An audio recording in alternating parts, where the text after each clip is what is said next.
Hope. Mr. Speaker. Call Mark Mitchell. This will be better. Mr. Speaker, I haven't heard anything new here from my colleague Mr. Farfoy. We're still talking about paper boys.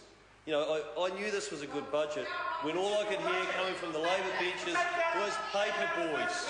Search and rescue. Mr. Shearer, he needs a number for search and rescue. That's right. It's a mixed ownership model.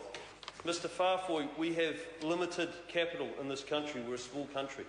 The best thing we can do is take that capital and use it wisely. Use it and invest it in other assets. Grow other assets for the country. Grow other assets for our children. The best use of that capital. That's what it's about, a mixed ownership model. Mr. Farfoy, I'm a parent as well. I have 4 kids. 3 of them are in the public system. 1 of them's at an integrated school. And I welcome the measures announced today by the Minister of Education, because I want to see quality teaching. I want to see an increase in the quality of teaching in our schools.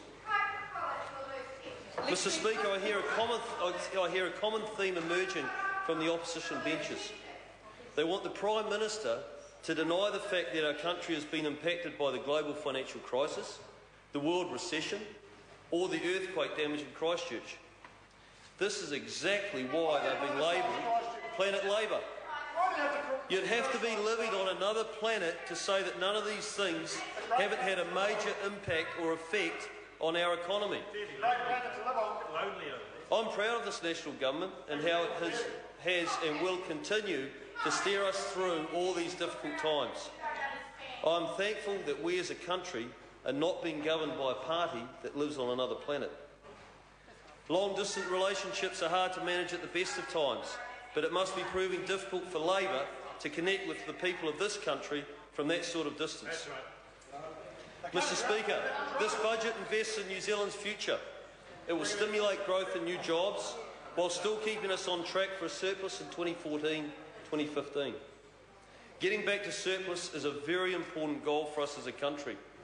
When we see other countries buckling and failing under huge debt, the last thing we should be thinking about is laying more debt, which ultimately will have to be paid for by our children. We'll be one of the few developed countries that will not be increasing debt over these testing times. Mr. Speaker, I'm pleased to report that for the people of Rodney, our frontline health services have improved over the last 4 years. We're seeing more operations and shorter waiting times. To continue with these great results, a further $1.5 billion has been committed over the next 4 years as a part of this budget. Mr. Speaker, the Prime Minister spoke in the House last week and he talked about the opposition and what they've been supporting in terms of our economic growth and the plan that we have for economic growth. I'd just like to run through that list again, just to remind everyone. Let's look at some of the initiatives that they've said no to.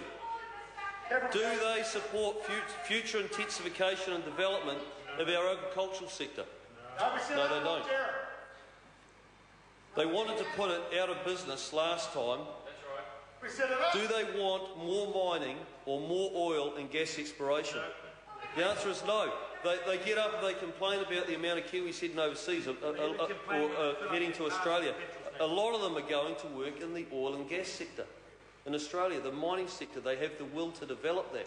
When we develop the will to do it, we will have a ready-made workforce of Kiwis wanting to come back and get involved in our own mining sector. Do they even want Australian companies moving jobs to New Zealand? No, they don't. Do they want welfare reform? No.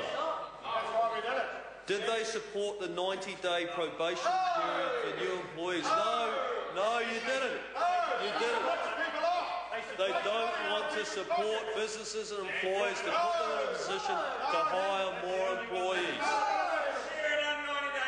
Do they support any of our labour market reforms? No, you're right. Because they don't, again, you don't want to support the private sector and the businesses, the people that create jobs and employment. Do they support the $1.5 billion we put into the ultra-fast broadband? No. Ultra-fast broadband. All our entrepreneurs, our small businesses that are working remotely, they need ultra-fast broadband. Do they support foreign investment in New Zealand? No, they don't. Did they support the 3,000 jobs that came of making the 2 Hobbit movies? Why would Labor pick on hobbits? Why would they pick on hobbits? Do they want a less onerous emissions trading scheme? No. They want to increase it. They want to put our farmers under more pressure. They want to attack our primary industries. Do they want the irrigation of the South Island or parts of the North Island? Do they support roads of national significance? Look, I heard an invitation being extended by my colleagues Tim McIndoe and David Bennett for Mr Phil Twyford to come and speak about the roads of national significance. I'd like to extend that same invitation because we have a road. We have a road, Puhoi to Wellsford, that's actually pretty significant for the people in Rodney and the people in Northland. And I would welcome Mr Twyford to come up there and we can arrange some meetings and he can tell everyone that this is not important to the Labor government. Yeah, I hear Labor benchers saying that's good. Well, it's not good actually, because I'll tell you what the Puhoi to Wellsford Road of National Significance is all about.